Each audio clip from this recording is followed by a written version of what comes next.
Now that you've done some preparation for writing a cover letter, let's talk about how we will actually write an effective cover letter. So, when we're writing our cover letter, it must start with a heading. And there are two parts really to the heading, technically three, but there are two main parts that are separated by the date. So, first and foremost, you want to lead with your contact information. It is important that this employer knows how to contact you in case they want to interview you or offer you a job. So you will start with your name and then include the address where you can be reached. So this might be your college address or your address back home, whatever is the best address for them to reach you at. You're going to include your phone number and your email address. After that, you will skip a line and write the full date, which includes the month, day, and year, and then you'll skip another line and include the contact information for the person to whom you are writing. So you'll put the name and title of your contact person, the company name, and the address of the company. And this will make a little bit more sense as we look at this next slide. So you'll see here's the format. And when we write a cover letter, it's going to be single spaced. So you'll have name, address, phone number, and your email address. This is all about you. Then you're going to put a blank line. You'll have the date, month, day, and year. Another blank line, and then you're going to put the contact person. So that's the person who is in charge of maybe the hiring committee, the HR person. It might even be the leader at the company, whoever is in the highest most position. You'll write according to what your job ad says or information you can find online about the department you'll be applying for, things like that. Then you're going to put the name of the place of work, the company, and their address. So it's very important that you have a good cover letter heading that sets up your letter professionally to get started. After that, you want to make sure that you are addressing your letter to a specific individual. Now, this is oftentimes the person who is in charge of interviewing and hiring.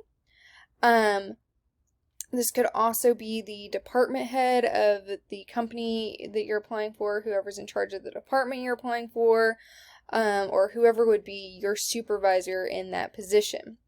So by doing this, you have a greater chance of having your application packet read. And here's some ideas on how to get that person's name. So sometimes it will be on the job ad itself, which makes it really easy, but sometimes you have to dig for that information. To do so, you can call the company for more information about who is maybe in the supervisor role for the position or who's in charge of hiring for that position. And then you can also find some of this information on the company website as well. So do your research in order of knowing who to address it to. Now, if you've done your research, you've tried all that, and you still can't find the name of the person that you're addressing your letter to, then you can use either Dear Hiring Professionals or Dear Selection Committee.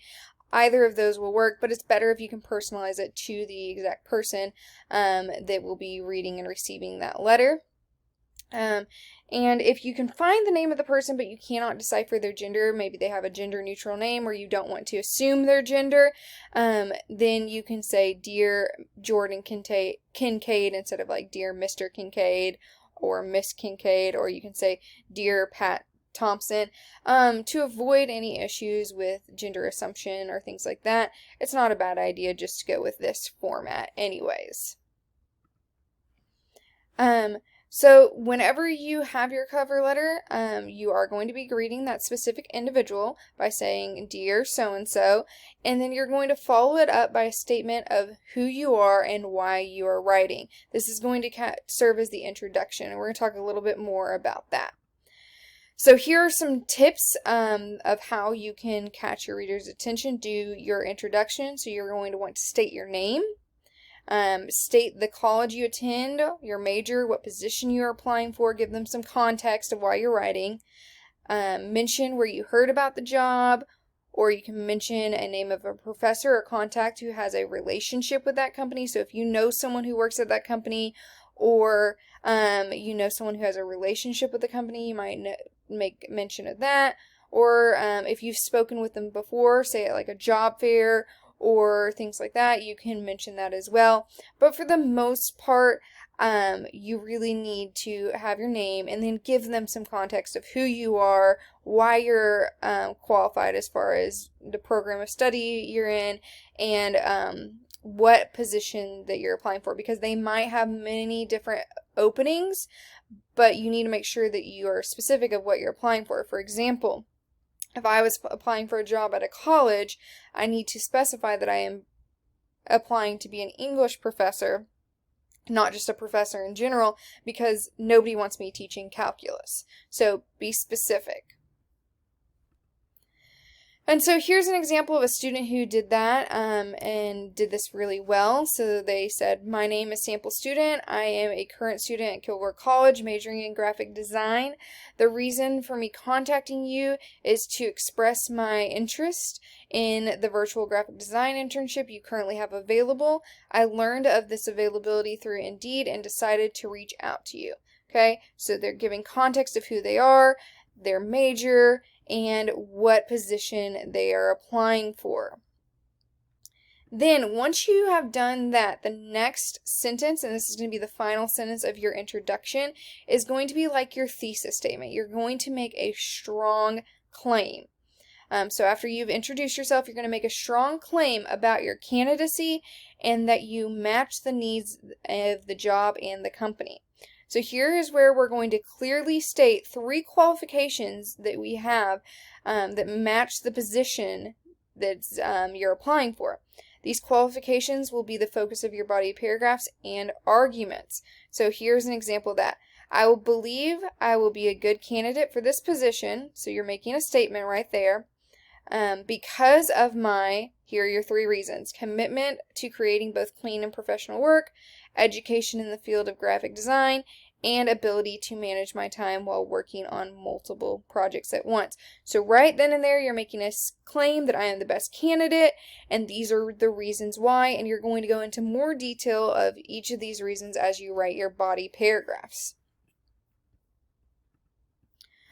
So once you have done that, you are going to work on those body paragraphs, and this is where you're going to describe the most important qualifications that you show as to why you are a good match. So you're going to focus your cover letter around, like I said, these 3 qualifications that you included in your thesis statement or your claim, and each paragraph is going to build around those. You can look at these 2 questions to kind of help you out. And ask yourself, how can I show I am qualified for this position and that I am a good match for the organization?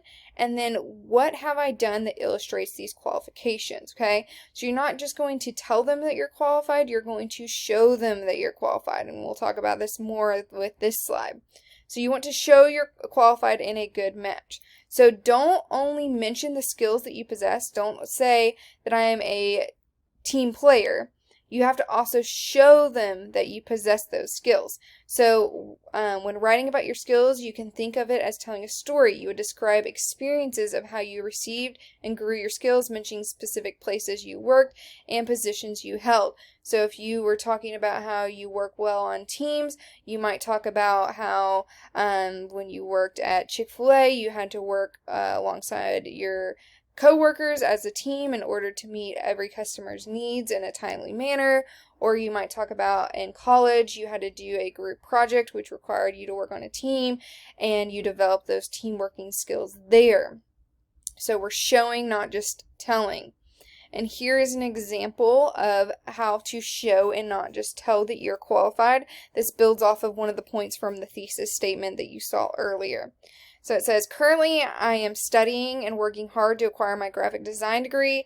I make all A's and am thriving in these particular classes. I am learning to hone my abilities in Adobe Illustrator and Photoshop, both of which are commonly used in the field of graphic design.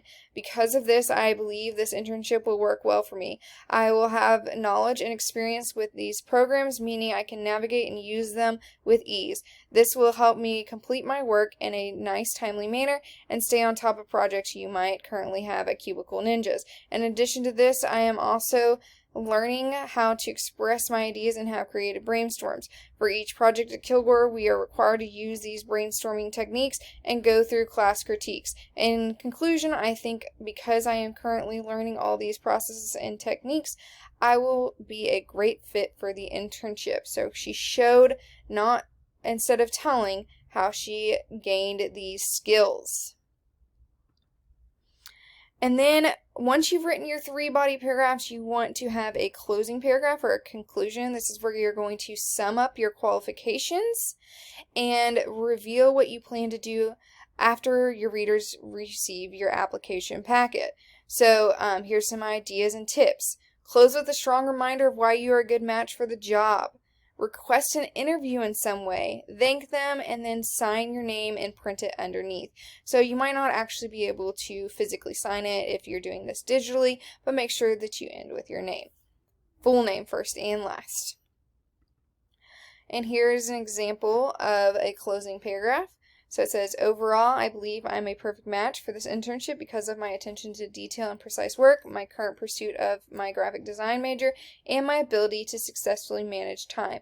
I would love to get into further contact in person in an interview if at all possible or desired. Thank you for taking the time to consider my abilities and interests in this internship. So when you are planning to write your cover letter, keep these things in mind. These are the things that will make you successful. This format is what I am grading you on, so I'm looking for these things that I have mentioned in this presentation. So make sure that you're really honing in and paying attention to these things that will make your cover letter effective and successful.